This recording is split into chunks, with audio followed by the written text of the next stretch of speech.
Well, that's it. I'm leaving Bangkok. Hello there and welcome to episode 15 of Walking the Chao Phraya River. And that's right, today I am leaving Bangkok. I'm going to the northwestern province of Nonthaburi. I'm resisting the urge to title this video, I'm leaving Bangkok. So I'm just going to head back into Bang Pho at the moment. And like I mentioned on the last video, if you saw it, I think it's a really good area to live if you're going to choose an area outside of central Bangkok. Mainly because it's got so many good transport links. From here you've got the train station Bang Sue, so you can get all around Thailand there. You've got the MRT line, so you can get into central Bangkok. You've got the Purple line, so you can get into Nonthaburi. And it's a really up and coming area, lots of development around here. And you've got a few foreigners living in the area, but it's mainly Thais and a lot of people living in this area commuting into central Bangkok for work. So we're going to just take a little walk around this area as we kind of follow the river down, just because, like usual, you can't access the river directly at this point. So I'll just show you, just as you're coming out of the metro, you've kind of got a few really chilled out little cafes and restaurants over this side. And we're just going to head up here to... this music's going to be loud. Where's it coming from? We're just going to head up here to Bang Pho Market. I think I'm going to get some breakfast. I'm quite hungry. So if you're coming to Bangkok for a month or maybe 2 weeks, again, this is a good area to stay. Now, I wouldn't particularly recommend it if you're here for just a couple of days, because you are a little bit far away from some of the major attractions. But if you're staying for a bit longer, certainly is a good place to pick to stay. So I've just gone for crispy pork and red pork over rice here. Okay. Some egg too. How delicious does this look, guys? Absolutely amazing. So I'm just in Bang Pho Market itself, and it's not actually very big, it's just this little alleyway here. There's a few places for food. This place here is like got some donuts and some like Chinese buns just behind. And this place over here looks like a pretty good selection of curries too, some fish. Looking delicious. I couldn't resist this when I saw it though, absolutely amazing. So you've got lots of different cuts here. So you've got some of the red pork and some of the crispy pork too. Bit of sausage going on now. Okay, Captain Cap. Any cap? Captain Cap.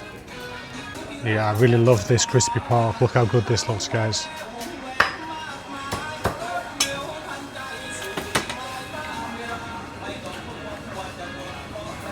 Look at this. Can you believe all this, guys, for 60 bahts? Egg, 3 different cuts of pork, some sausage over rice. Amazing. So look at this. Just going to go for some of the red pork first. I love this one, amazing. It's really nice because it's got like this kind of sweet savoury gravy they put over the top of the pork dishes. Absolutely brilliant. Next I'm going to go for some of the Chinese sausage. This one is quite interesting because you've got like a kind of sweet flavour first, and then it's slightly salty and a bit savoury, the taste. I'm not normally such a massive fan of this, the Chinese sausage, but actually this one's really good, delicious. And now it's time for my absolute favourite part of the meal, the crispy pork. Just look at the crisp on this, guys, absolutely delicious.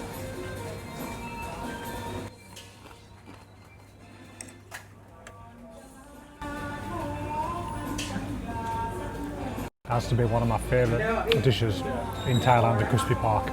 When you first bite into it, you've got the crunch from the crispy edge, and then the pork itself is really like soft and tender.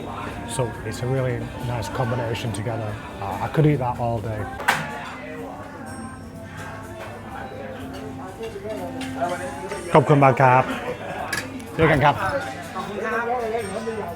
So that was such a great breakfast, guys. 60 baht as well. Can't go wrong. This was honestly one of the areas that I was considering living in when we came to Bangkok. The only thing that put me off is it's just a little bit far out of central Bangkok. For me, 30 minutes is a bit much. I mean, myself, I live about 20 minutes. But yeah, that was the only kind of thing that really put me off, being a little bit further out. But if you're okay with that kind of distance, guys. Another thing you'll appreciate, guys, getting out of central is the space on the pavements and just the lack of people. So you've got bigger pavements, less going on there, so you're a bit more free to walk around. So here, guys, you've even got like modern condos you can stay at. So just up in front, this is the White Mall. It's like a small kind of, I wouldn't even call it a shopping mall really, a couple of levels here, a few coffee places, English schools, snack places. And just behind it is Wat Soi Thong, and this is where I'm heading now. Probably via 7 though, because even though it's not as hot as usual, I'm still very thirsty. Lots of walking. So interesting enough, guys, that 7-Eleven didn't serve beer. Not that I'm planning to drink a beer at this time of the morning, but yeah, it's unusual. Maybe it's because it's right next to this temple here. It's probably that, because here's the 7-Eleven just back of here. Here's the temple. I think maybe that's the only thing I can think of. So this is Wat Soi Thong, and this was originally built in 1851 by King Rama IV. Soi Thong translates to golden necklace, but the temple was originally named Hidden Gold, based on a story of a leader who apparently was fleeing some sort of danger, either war or disease, and he just decided to hide the gold here. But over time, the temple's name's changed. So now the temple is known as the Temple of the Golden Necklace, and it just represents the beauty of the temple, like a necklace draped around it. I'm hoping I might be able to get up to the top level there, because it's going to be a beautiful view of the river from there. Let's check it out, see if we can get there.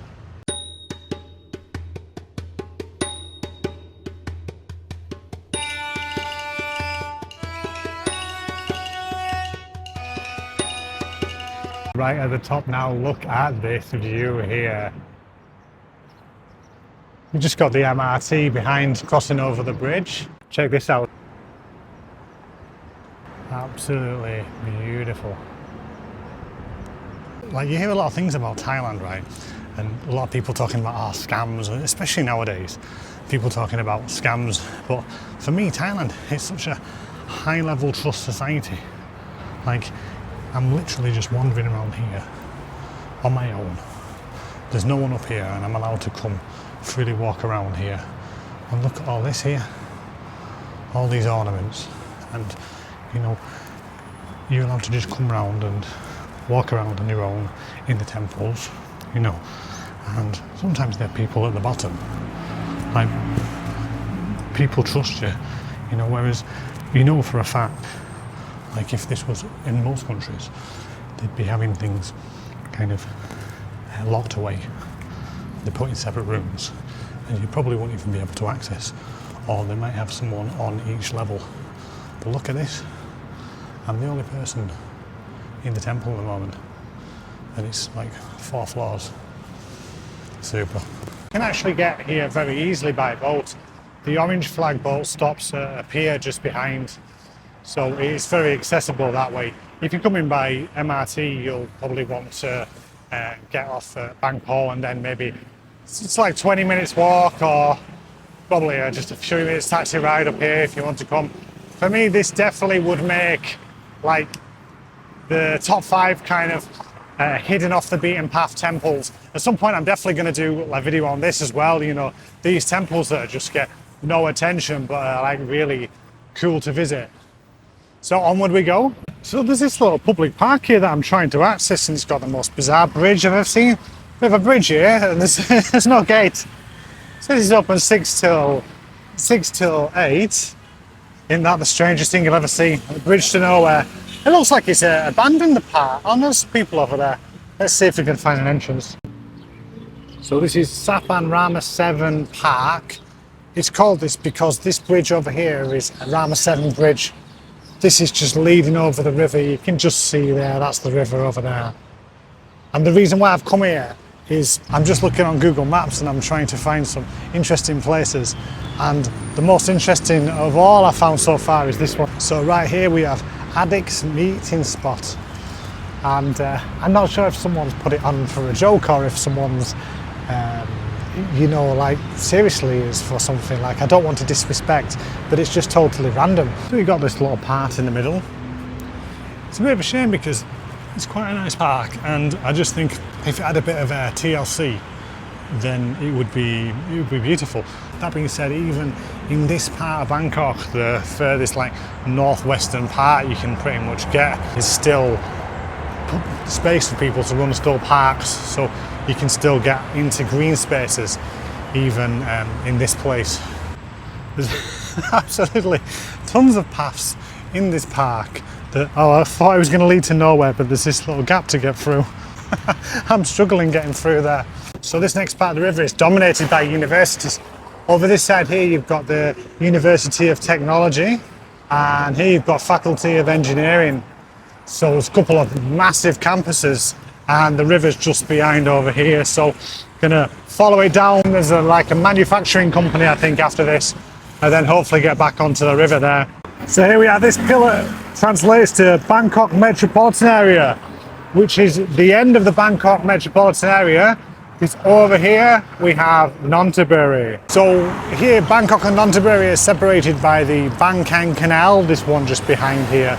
So let's cross over that and hit province number 3, Nonthaburi. There's nothing more exciting than going somewhere, well, it's not really new, but I've never actually crossed at this point before, and certainly not on this trip. So yeah, it's quite a nice crossing. Normally you go through some of these crossings and they're just like a small sign on the road, but here we are. Welcome to Nonthaburi. So welcome to Nonthaburi, home of the first picture. I think it's like a ceremonial urn or something like this. Is probably to do with craftsmanship, maybe they made here. Second one, temple. Third one, durian, so there must be a big producer of durian in this region. And the fourth one is, I don't know, is it some sort of historical or maybe a government building? Maybe. Straight after crossing, they've actually got a temple just behind me over here.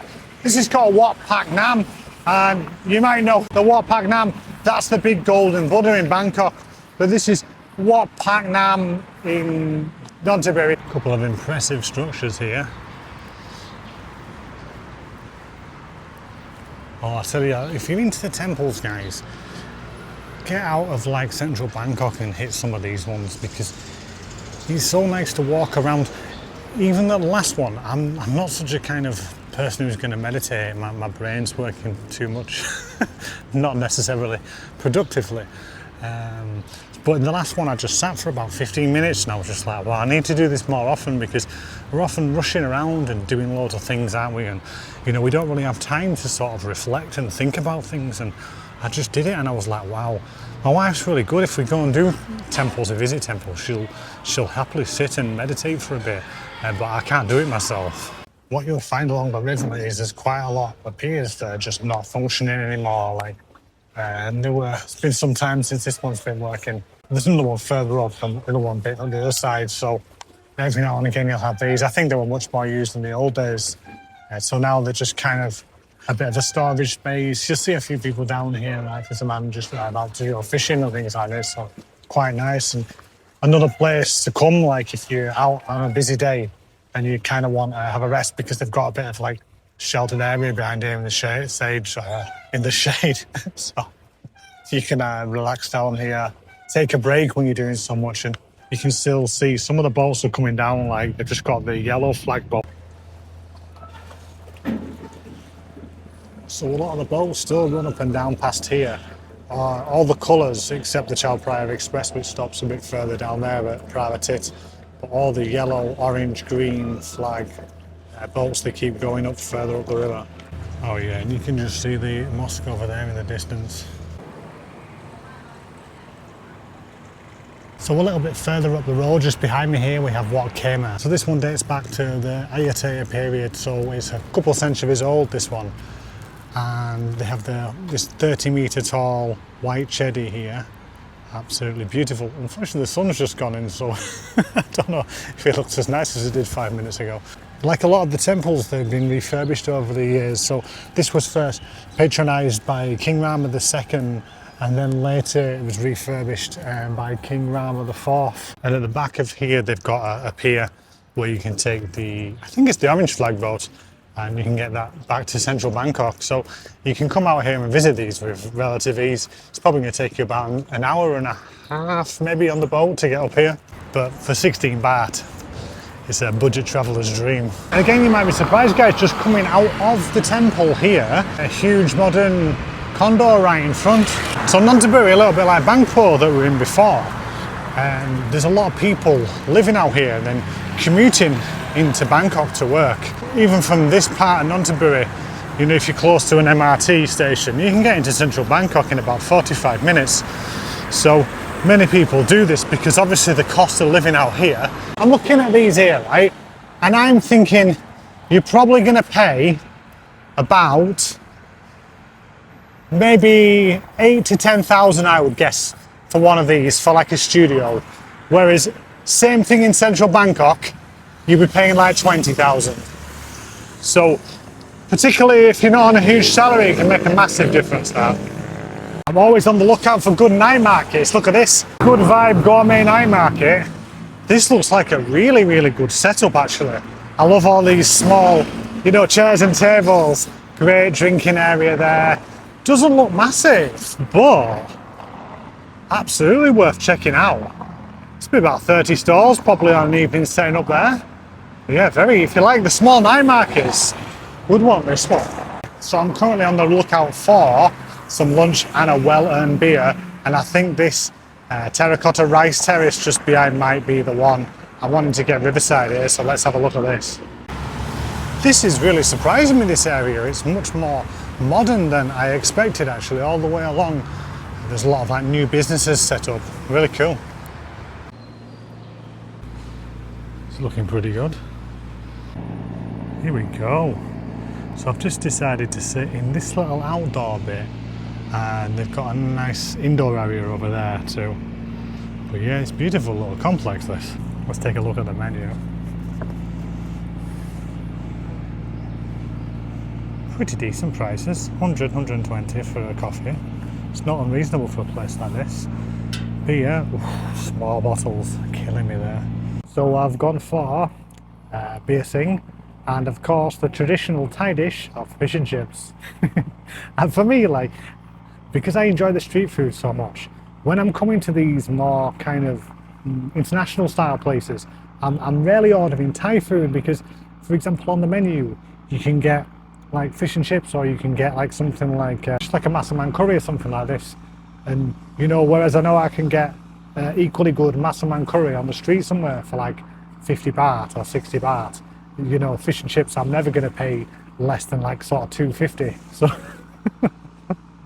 here we are, fish and chips and beer, the most English lunch ever. So nice beer sing. Cheers guys.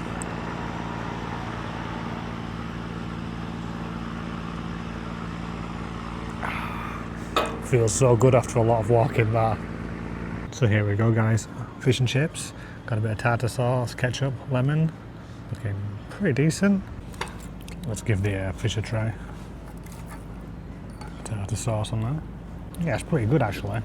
The batter's quite crispy on the outside, soft on the inside. Fish is pretty good. I mean, of course you can't compare it to like fish and chips, certainly not from Yorkshire, best fish and chips in the world, but it's decent.